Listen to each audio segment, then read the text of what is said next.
SuperTalk Mississippi media production. The views and opinions expressed by the hosts, guests, and callers on this show are not the opinions of TeleSouth Communications, its management, or advertisers. William Carey University Athletics. Every sport you find exciting. Crusader Talk. Crusader Talk. And now. This is Crusader Talk. Crusader Talk. We're covering everything William Carey University Athletics. From the field to the court and the diamond on SuperTalk Hattiesburg 97.3 and SuperTalkHattiesburg.com. That's right. It's 7:06 on a Monday evening, and that can mean only one thing. That it's time for Crusader Talk. Glad you're with us. If you're listening live on SuperTalk Hattiesburg 97.3, or if you're on demand listening in podcast form, more than likely it's not 7:06 in the evening wherever you're listening. But if you are, that is very convenient for that open. But I'm Caleb Hamill. He's Josh West. Dalton Stanford's behind the board, and we're talking everything William Carey sports today. As you heard in the open, from the field to the court and the diamond. Occasionally we'll touch on the pool when it's that time of year, when we feel like a nice refreshing dip. But nevertheless, we are talking softball, baseball, a SSAC championship. Again, another championship. That's 3 shows in a row, by the way, if you're counting at home. That's right. And, hey, room for more because we've got tournament action going on this weekend in both softball and baseball, hoping that at least one of those can come through with a big trophy yet again. But congratulations to Coach Ryan McKenzie and girls for the Lady Crusaders claiming their 6th outdoor SSAC track and field crown. Very impressive. Guys finished runner-up, but altogether, great showing for both sides. Yeah, no, good to see. And, the question to you was, right before we came on the air, I went, wait a minute, does that mean that the men are going to nationals as well? But it's going to be a wait and see, correct? It's always fuzzy about how it all ends up coming together. I will say that I believe they will compete. I mean, even the article that we saw earlier that Kevin posted said the Crusaders will next compete at the NAIA Outdoor Track and Field National Championships. There you go. So either it's as a team or as individuals, you will see Crusaders in Asheville, North Carolina participating. So that, unless that is misleading, should lead us to a postseason for both sides. Yeah, again, it's just, part of what they do year in and year out. And I know that as the ever-changing landscape of recruiting for track and field and NAI changes, and it's going to be changing again here in the next couple of years, next year and the kind of the year after, so forth. But for them to continue to adapt and continue to get the results is very impressive. Yep. Meanwhile, softball on the previous weekend, just a 2-game set with Mobile. Split on that Saturday. Or was it Friday? I'm all of a sudden blanking on what day they actually played because my whole week was thrown off. Because not only did Carey have a scheduled Thursday, Friday for baseball, they also changed due to weather and put the doubleheader on Thursday and then a single game Friday. So with that, it was Friday that softball played. Had a long extra innings game. Went a couple beyond 7 there on the first one and lost to Mobile on the road 4-3. But come back and get that second one 2-0. I know they had already claimed, William Carey being that, had already claimed the SSAC regular season title. Would have been very easy to just kind of cruise through the final games of the regular season en route to the tournament, knowing that seeding wasn't going to change there in Decatur. But at the same time, you want to finish strong, and they finish off on a winning note. A couple of interesting things about that is that Jaden Sawyer, a little banged up, just the bumps and bruises and aches and pains of being such a dominant consumer of innings, if you will, this year. I mean, just over 200 strikeouts. If they did the voting right now, first team All-American, one of the top 2 pitchers in the country. Ryan Hornsby's right there with her. Did not realize this, one of those stats that kind of slips under the radar. Jaden Sawyer, .55 earned run average in conference. Ryan Hornsby, .87. That's incredible. So Ryan Hornsby's back. I made the comment to Wendy as well. I said if there was a bounce back player of the year, it would go to Kenley Houge. .364 batting average, second best slugging percentage on the team, 8 doubles, 2 triples, 5 homers. She's driven in 23 runs. So phenomenal year for Kinley, who had 10 hits the year prior, and it just was in her head. And for her to be able to turn the page, get back to what she was, capable of, very much in the way of Ryan Hornsby. You go back a couple of years, not last year, but the year prior, Ryan Hornsby, All-American. Last year, it was Rihanna Neiman, All-American. Rihanna Neiman gets injured prior to the season. Jaden Sawyer comes in, kind of assumes that role. And now Rihanna Neiman, unfortunately, no longer with the team. So it's Hornsby, and you've got Sawyer, and then you've got Shaw. And Shaw pitched one good inning in Mobile in that first game. Then things got a little rough. Hornsby comes in, able to kind of clean it up a little bit, and then gets a shutout in game 2. So, yeah, Hornsby and Sawyer are as good of a 1-2 punch that's out there. Just looking back at Kinley Houge's numbers, you kind of pointed out the fact that she only had 10 hits last year. So she's quadrupled her number of hits from last year to this year, from 10 to 40, and her batting average is up a whole 200 points from last year. That's insane. It is. And a testament to her. And just watching her go through drills, if a ball gets past her or a ball goes off her glove, she's that player that you just got to let her stew about it for a second, because she wears emotions on her sleeve a little bit in practice, because she is doggedly trying to get better. The competitive fire that she gets, honestly, from Mom has to know when to just kind of be quiet, and when to be coach and when to be mom. I know that's a delicate balance for Coach Houge, but I also, real quick, before we make a transition, I got to be a fly on a wall. I'm walking back with Coach Brister. We're going to hear from that interview later in the show. And I walk down, and Coach Wendy's addressing the team in the dugout, and most of them are on the bench. So I stop at the edge. Some of them can see me stop, but I just kind of stop on the stairs of the stadium and just listen. And that talk, that kind of setting up the week, setting up the next 2 days of practice, setting up the expectations moving forward and what they're going to accomplish this week and all, ready to run through a brick wall. Wendy is one of the best pregame, watch out, motivational coaches out there, and I'm in awe of her that she comes back and it's like she never left. Like literally, you pick up the next heartbeat of where she was before. It's been fun to watch, and we've been on this since way, way early, haven't we, Caleb? When the announcement came that Coach Houge was returning to William Carey, you and I both knew her pedigree. We knew what she was capable of, both, and what she's done at different stops, whether it be her first stop at Carey, at Petal for a time, even at Southern Miss. You knew what stock she comes from, and just that winning mentality that's so infectious. And no truer is that than one in her own daughter from last year to this year, but two, just the entire team as a whole. It's hard to grasp fully how much this team has improved, almost like a big rally from last year to this year. And the comment that just tells you who Wendy Houge is. Who Wendy Houge. And this is a team last year that made it to the finals of an opening round. This isn't a team that missed out on the postseason. This isn't a team with a losing record from last year. This is a team that was kind of bumping towards that ceiling. They were getting really close to that, and all of a sudden, that ceiling became a 2-story building. Right. And so today, she had to get down to the field. They're kicking. They're really getting an intense, timed segment of practice. They've got a time limit to make a play and get it to first because of the speed they're going to face from the upper echelon team. She said, "Josh, got to run. I got to go down and say something." And she's headed one way. I said, "All right, Coach, we'll see." I'm headed right. She's headed left. And she goes, "Josh." I turn my head around. She goes, "How about Southern Miss?" Because Coach Poole is in her life group at church. Mm-hmm. They are pulling for each other and encouraging one another and lifting each other up and praying for one another. So that tells you how great Wendy Houge is. And she would, say, "Hey, only by the grace of God." But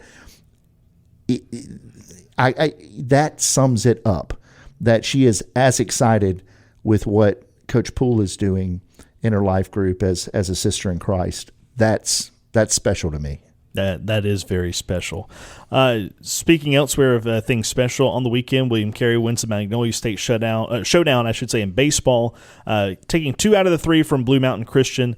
And that was a bit of a trap series. Blue Mountain was playing for their postseason lives. They end up missing out on the SSAC tournament. But it was a crazy finish to the weekend, and we'll get into some of that in just a little bit. You were concerned. Oh, certainly. You knew what that rivalry is. I knew going in that just 2 years prior, we had the same exact storyline, except for it was the next to last weekend of the regular season, and Blue Mountain comes into town, and they took 2 out of 3 from William Carey, and eventually rematched with the Crusaders in the SSAC tournament championship game. At that point, both teams had already secured automatic qualifiers, but nevertheless, Blue Mountain came hot at the right time and embarrassed William Carey on their home field. Now, come to this year, William Carey has a schedule adjustment. They have to move to a Thursday doubleheader, meaning Matthew Davis would only pitch in the 7-inning game. Thought for a minute they may move him to the 9 because he's been effective for 7+ most times, but they used him as a tone setter for the weekend. Had to get that first win to establish William Carey in the driver's seat, and they did just that in a duel. 2-1, the final score. Now the team wanted to score. Both teams struggling a little bit on the hitting side against good pitching, but William Carey gets the better end. But dropped that second game of the doubleheader thanks to a crafty lefty from Blue Mountain, 11-5. Come to Jesus meeting after that one before the final game of the regular season. We'll tell you how it all shook out at the end when we come back as we hear from Coach Bobby Halford ahead of the SSAC tournament. That and more coming up as you listen to Crusader Talk.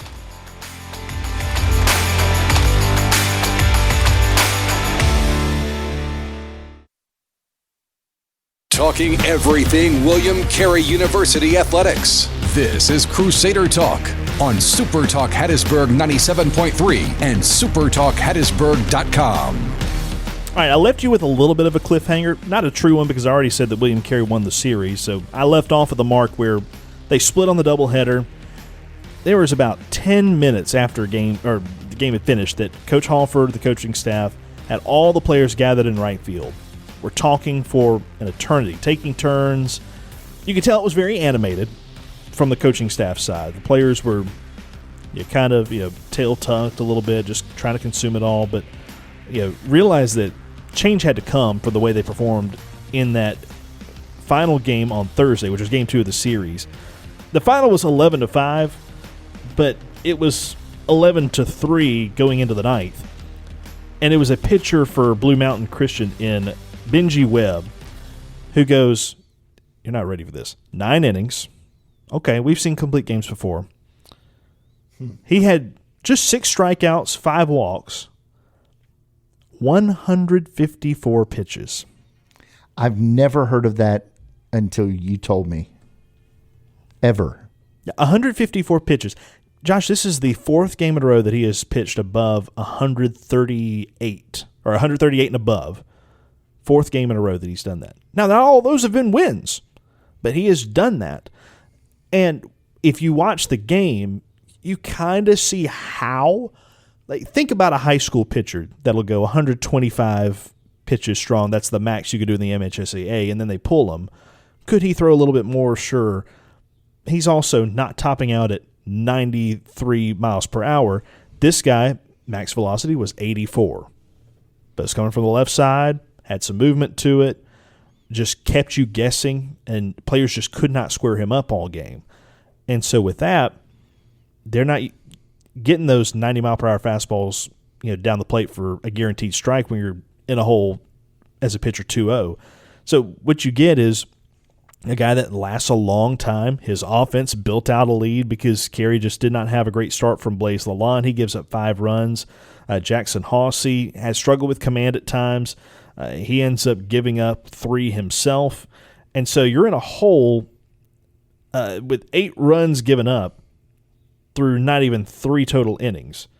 Actually, just that was in the 4th inning. My apologies. But nevertheless, you're down 8-1, then 10-1 before you finally get a couple runs back. And by that point, the game is over. As long as Webb still has his arm attached to his body, he was going to go. But William Carey comes back out the next day. They look like they're dead. They do. They are down in the game by the score of 8-4 going into the 8th inning. It just feels like it's the same thing again. A really good left-hander on the mound for Blue Mountain has just kept the balls away from the barrel. But wouldn't you know it that William Carey finds a way to score 8 runs unanswered in the bottom of the 8th inning to take a 12-8 lead when they would hold on to the final. And that would not only give Carey the win in the series, but also would end Blue Mountain's season. I talked to Coach Halford earlier today just about the weekend and what's to come. He does, and he's been our best guy. And of course, talk about Matthew Davis. He's won 10 games for us, and so we won 33. So he's our bell cow. With having Matthew Davis out there in the outing that he had, does that give hitters a little bit more comfort in knowing that when you come to the plate that it might be a low-scoring game, but you still have the ability to shut them down defensively on the other sides?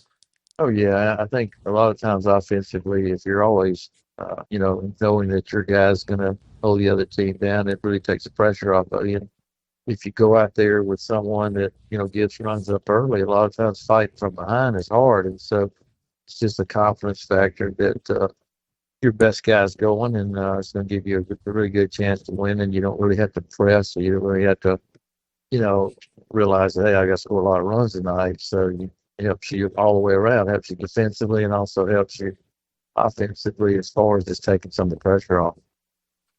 Yeah, some of the guys that were, they played a big factor in these games. I think back to in that first game, Franklin Hernandez comes through with the 2 RBIs that your team needed, not just to tie, but to then take the lead in what was an eventual 2-1 win to start the weekend. How has he grown as a William Carey Crusader in this baseball team? Well, it's really rewarding to watch what he's doing because, we kid him all the time, but he really comes through with men in scoring position. And we just say, well, he's not as good as if no one's on base. But when men are on base, he really comes through and knocks in the runs. And especially for a freshman, he's really done well for us. Now, obviously, second game didn't go the way that you wanted. Benji Webb on their side. Talk about a guy that threw a ton of pitches. It kind of reminded me of A.J. Stinson in years past when he faced off against Southeastern. Different type of guy, but still a lot of work out there. 154 pitches in what was an eventual 11-5 win for Blue Mountain. That was just one that Carey just really could never get their footing hitting-wise up until a little bit of success in the 9th inning, but by then it was too late. It really set up a must-win game for you all to close out the regular season. And at the end of the day, your team was down by 4 and then rally behind not just to tie the game, but to take the lead with an 8-run 8th inning. What clicked finally for this team? It's interesting because we've done that a couple of times. We did it at Loyola, and then we did it again. And I think just being patient, I think a lot of times we're up there hacking.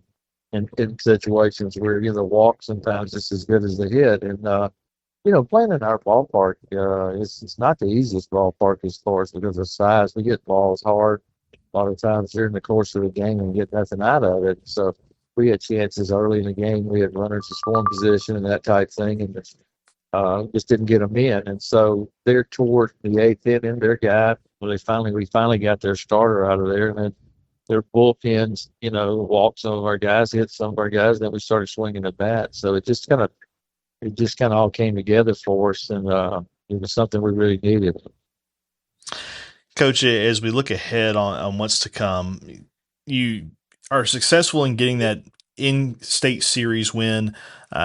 You didn't quite close out on a full winning streak because you dropped that decision to Thomas as far as the series was concerned a little bit back in the schedule. But now you approach the SSAC tournament. You're the number 2 seed as we begin pool play coming up on Wednesday. You're kind of riding a streak, though, in years of either an SSAC regular season title or a conference tournament championship dating all the way back to 2021. So it's all on this team's shoulders to keep that alive with the tournament coming up this week. But how big of a thing is it for you and your guys to maintain success going into the week? Well, I kind of like where we are. I think I like the experience that our guys have had. Of course, we do have a lot of new players, but also just the experience that we've had as coaches, and we know what's at stake, and we know that there's a opening round that's coming up, and that they'll make that decision on Friday. So I think everything's out in front of us right now, and I think that we're in a pretty good position, even though you'd like to win the regular season. Finishing second, it's not all bad sometimes. And but with the respect that our league has, I think it goes a long way as far as possibly being able to host. And so, you win the championship this week. Usually that the regular season is for seeding, and it's also an automatic bid. But the tournament basically is considered the conference winner. So it's all in front of us. I think that's a good thing. As far as the NAIA tournament and postseason, whether it looks like William Carey as a host site or not, what's the general outlook as far as William Carey and how they stack up against the competition this year? As far as just the different teams that will bid and that type thing, I think we're right there with them, all of them, because our administration and we do such a good job of hosting a tournament, and I think we're considered a tier 5, and that means that's one of the top as far as facilities, as far as just the way it's managed and the way it's run. So I've got to give a lot of credit to our athletic staff, and that really put on a good tournament every year that we've had it here. So the NAI really would love to have us be a host because we've had such good reviews over the years. Coach, one final thing as we wrap up, I just want to kind of reference back to the final game of the regular season for especially some of your seniors as they were recognized pregame. It was kind of special to have an 8th inning where a lot of those different guys have production. A guy like DJ Booth getting a single in what was his last time guaranteed to play at Milton Wheeler Field and scoring a run in that process, and several others making a mark, like Jaden Mark getting hit by a pitch. Just these different guys having a moment for themselves in their final game as a senior.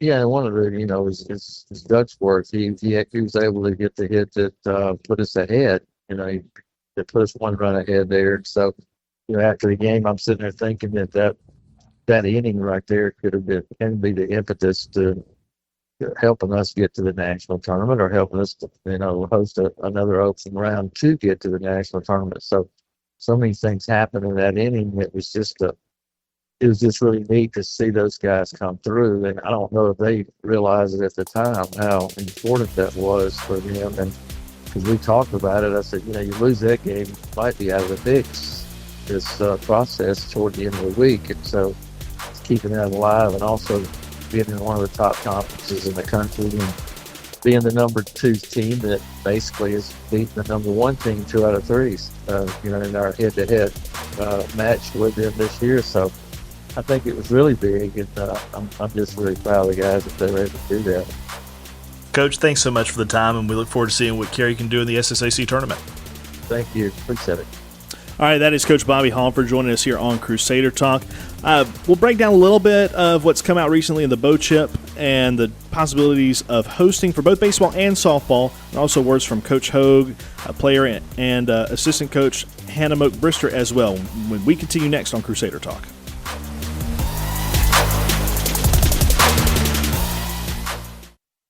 From the coaches to the student athletes and the fans that cheer them on, you're listening to Crusader Talk on SuperTalk Hattiesburg 97.3 and SuperTalkHattiesburg.com.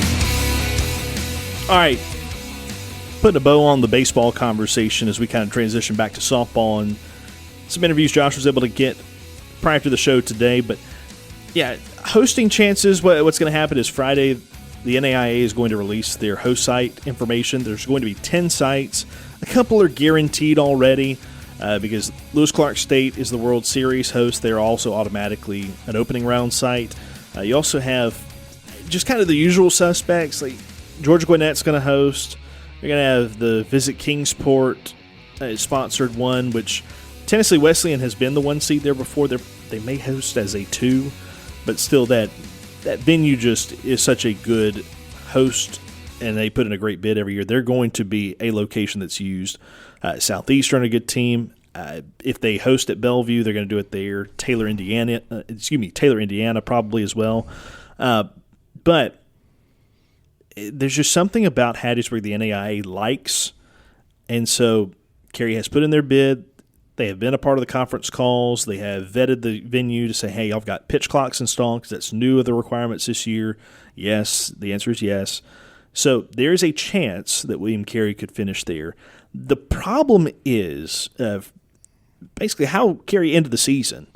And let's be frank, they lose a series to what was then the either number 1 or 2 team in the SSAC. That was Thomas. So they dropped to more than 2 weekends ago. I guess it was exactly 2 weekends ago, excuse me. But nevertheless, you think, okay, it's not the worst thing in the world because you have a series win over the number 1 team in ABAC. You lose the series 2-1 against the number 2 team.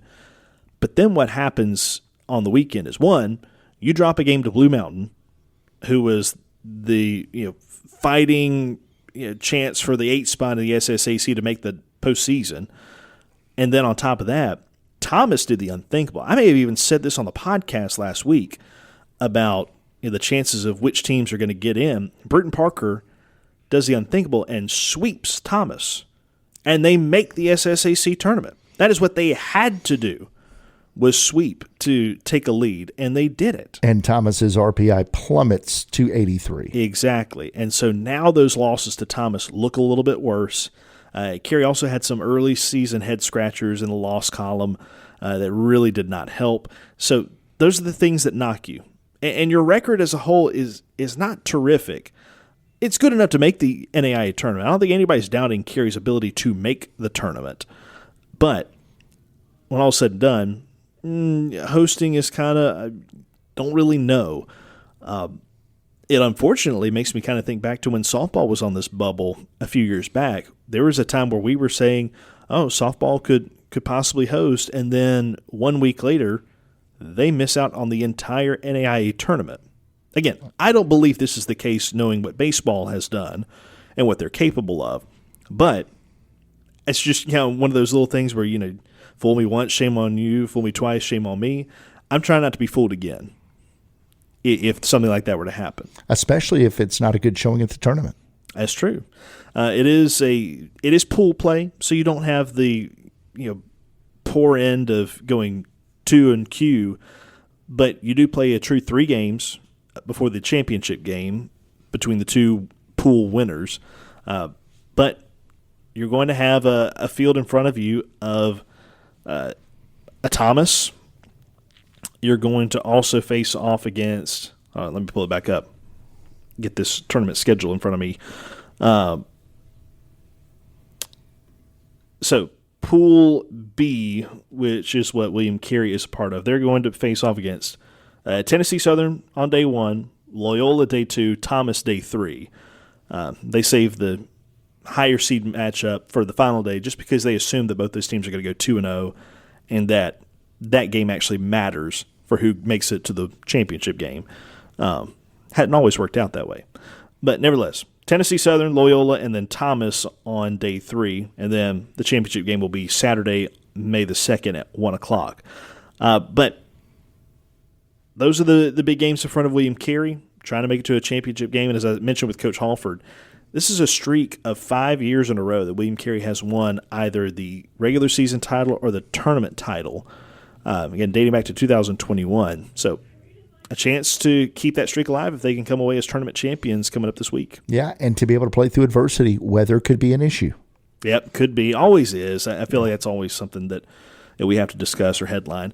Meanwhile, William Carey softball, they're the number 1 seed. They will take on the winner of Thomas and Point on Thursday, and then have a later matchup that same day. All just depends on results of when and which field they'll play on that Thursday.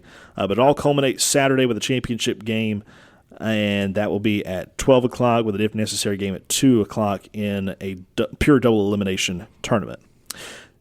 Josh, who do you want to hit first from your interviews? I feel like you got to go with Albany Fussell. All right. So here's Albany Fussell and her thoughts on the weekend as William Carey splits on the series with Mobile. Coach Houge prepared us going into the weekend to be put in pressure situations, and that's what Mobile gave us. The first game, we went in, we were thinking that we were on top, and they just wanted it more than we did. It meant more for them. Not to say that it didn't mean anything for us, but they needed a win, and unfortunately, they didn't get the second one. So, but we got put in those pressure situations to make sure that we would come out on top in the end. And you take that momentum of getting that win in the regular season finale and you carry that into the conference tournament in Columbus this week, and you don't know who you're playing. It's going to be Point or it's going to be Thomas, and they play the first game there on day one, and then you'll get the winner of that 8-9 matchup as the number 1 seed. What's that been like preparing this week, not knowing who you're going to play to start the tournament? Our coaches prepare us every week for any team that we're put up against, so we're really not worried about who we're going to play. We're just preparing for whoever we get, and we'll take it from there. Being the regular season champions got to take a little bit of the pressure off, and in one sense, having accomplished that during the regular season. And then there are teams that, quite a few teams that are going to be playing for an automatic bid into the postseason. Carey, as the number 3 team in the RPI, with the number 2 strength of schedule, with a top 15 ranking, there's a lot of work that's been done. But you still want to play well this week because you have a chance to host and come home for the opening round. So what are the expectations? What's the goal this week? Come out on top. Coach Houge says you prepare in the beginning, and when you come in and you win those first games, then you put yourself in a place to just keep maintaining and separate yourself from everybody else. So we're hoping to come out with rings at the end of this. As a senior, it's hard to believe your regular season of your senior year is already in the rearview mirror. So you want to keep this thing going as long as possible. What's it been like for you as a senior? What have been some of the conversations with some of your fellow seniors about, seeing that the end is right up there just a few weeks out, but knowing there's a whole lot more you can potentially accomplish? To be honest, I really haven't thought about my senior year. This is the first time that I've really thought about it since the beginning of the season. So I really am just focusing on winning at the end of the year and giving myself the best senior year that we can possibly get, and for these other girls to see what it could be like for their senior year. That's the kind of focus I like to hear about. Not even thinking about, this could be my last game. This could be my last this. Because that just injects emotion into something that just needs poise and dedication. You kind of had a slip of the tongue, but I liked it in a way because you were saying at the tournament in Columbus, and that's where Carey wants to go. Yeah, Columbus is on my mind. Georgia's on my mind. There you go. Yeah, that should have been our intro song for this segment. No, and maybe coming up whenever the national tournament kicks in. But I may have said it more than once. I'm really doubting myself. I had Columbus on my mind all day. I don't know why I want to put the tournament there. The big tournament's there. Yeah. All right. Here was your conversation with Hamill Brister just about the biggest differences for Carey in pitching and progression from year 1 to now year 2. My first year here, I was more of a defensive specialist and with our hitting. And so making the transition has been tremendous to be able to be back on the field that I played on and pitched on, and leading these pitchers has been tremendous. Just the staff in general that I was gifted with is amazing to work with. As you know, we've had a lot of people from the staff that have contributed this year, with Jaden and Ryan really stepping up and doing a great job. I think for myself, being on the opposite side of it last year, I kind of got to see a different side of things, whereas I've always been a pitching coach on the front end. So being able to learn as a coach on that end, and then kind of meshing those two dynamics together of pitching, defense, hitting, and then the way that Coach Houge kind of runs practice where everything is very competitive and intertwined, that's really helped our team grow. And so to take that momentum from this year and this pitching staff that you mentioned, Ryan and Jaden, 2 pitchers that have a sub-1 ERA in conference, and you take that momentum, a regular season championship, into the tournament where you don't even know who your opening round opponent is until the day of the game. So, a lot of momentum, but some unknowns going into a very important week. Absolutely. And I feel very confident in our entire staff and our team going into this. Just looking at the teams that we could potentially face, both of them have thrown well against both of those teams that we might face, and I think that we'll be ready. I think they'll be ready to throw and throw well. And then if you play well this week, and you hope that the work you've done would earn this team a trip back to Hattiesburg for an opening round, but playing well this week and picking up a tournament championship would be the icing on top of the cake to take that next step and continue the momentum you've built. But it would mean everything to this team to go back in front of a packed house back at Joseph and Nancy Fell Field. Absolutely. having a home field advantage for a regional is absolutely a huge factor for us. We're going in 100% all in. We've all year long been going by the verse that we should run in such a way to win the prize, and I think that's these girls' motto. I think that conference tournament will be no different. I think that they're not done yet. They have a lot more to achieve, and so I think you'll see that in conference tournament, and then we'll be back here to host a regional in Hattiesburg. Final thought, if this pitching staff has another dominant week, what are going to be the one or two things that have been the focal point in the bullpens to really tighten up to make it a great week this week? Consistency and competitiveness. We're going to knock the walks and hit our pitches down. We are going to keep our spins really consistent and placement, and then we're going to put them in competitive situations this week in practice so that they're ready for whatever comes their way. All right, that was Hannah Brister joining Josh earlier, assistant coach for William Carey softball. Still got words from Coach Houge to discuss on the other side of the timeout, but good thoughts there of what William Carey can do and just how special this group is. Again, the growth that we've seen from last year to this year, sky's the limit. So when we come back, we'll wrap things up with you and also hear that word from Coach Wendy Houge as they wrap up the regular season and get ready for conference tournament action over in Decatur, Alabama. Stay with us. One final segment on the way next.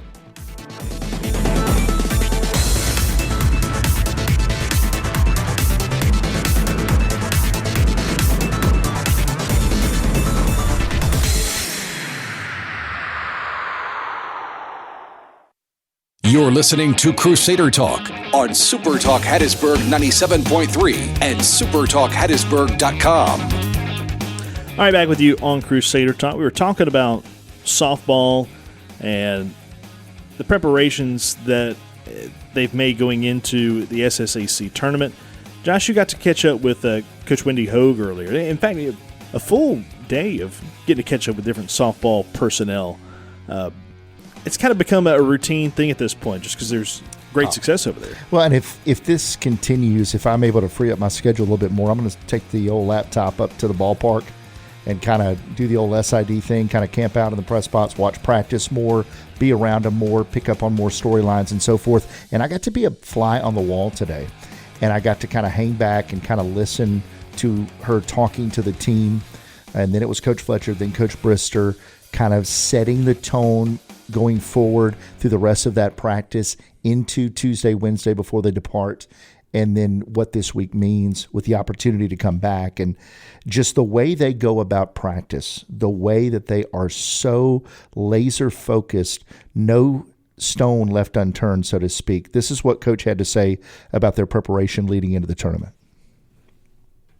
Everything we do is intentional from day one. I want their actions, their thoughts, their words, the way they put their glove on, the way they set their glove down. If we'll practice being intentional with every single thing we do, there'll be no issue, when it comes to practice. So usually I just have to point out what the intent is behind whatever drill that we're doing. They know it. They know it the majority of the time. So I think when you're intentional in everyday things, when that big game comes, your habits are just going to take over. And in closing, to be the number one seed and to be going into the tournament with a bracket that sets up well on paper with an opportunity to win another championship and get back to Hattiesburg to host a tournament again. What an awesome opportunity the ladies have set themselves up for.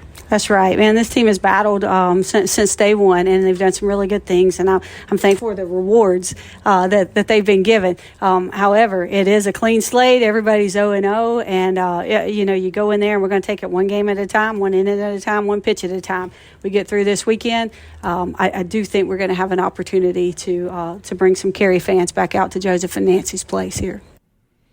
I like it, Joseph and Nancy's place. It's just kind of an informal thing at this point. Not to say that I dislike the name Fail Field. It kind of reminds me of the Fail Room, the visitors' locker room at Alabama at times. And that's not a knock on the Fail family that you donated money and have their name on the stadium there. But at the same time, I just kind of like it's Joseph and Nancy's place. So we're going over there for dinner tonight. We're going over to Joseph and Nancy's place. It's going to be a big party Bring all the folks from Hattiesburg back so we can have a good time together.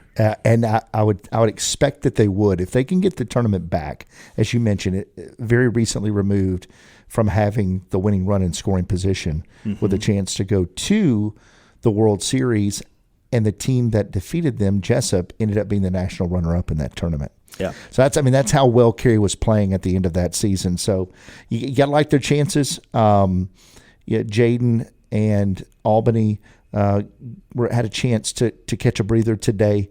As we mentioned, Jaden a little banged up. Albany just needed some rest.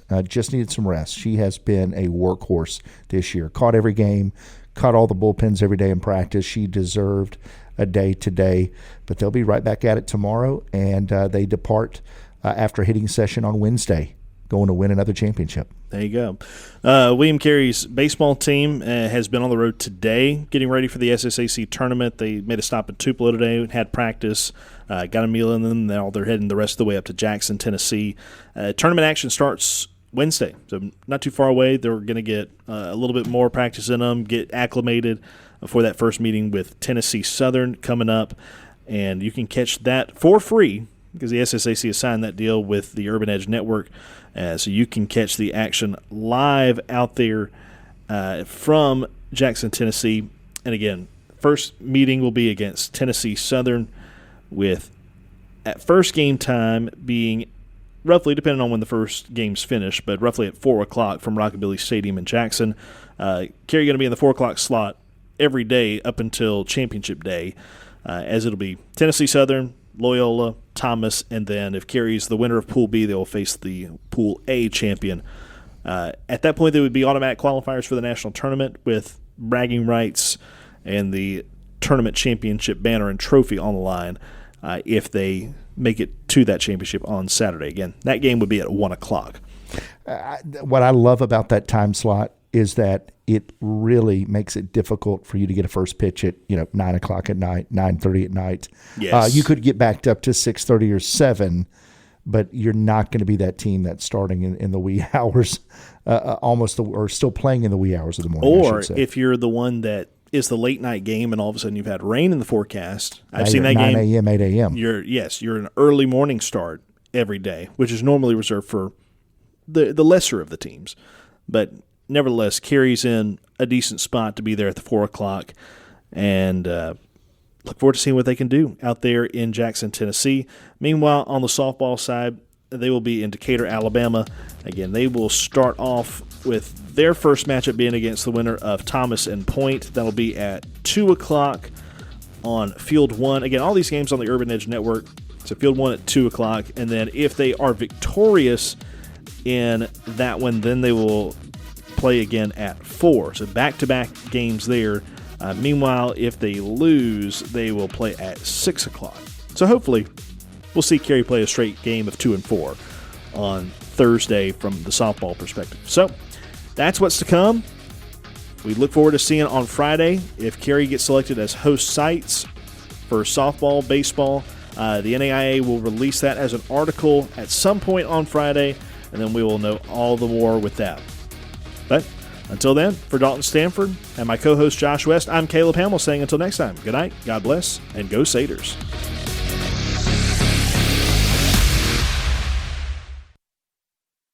A SuperTalk Mississippi media production.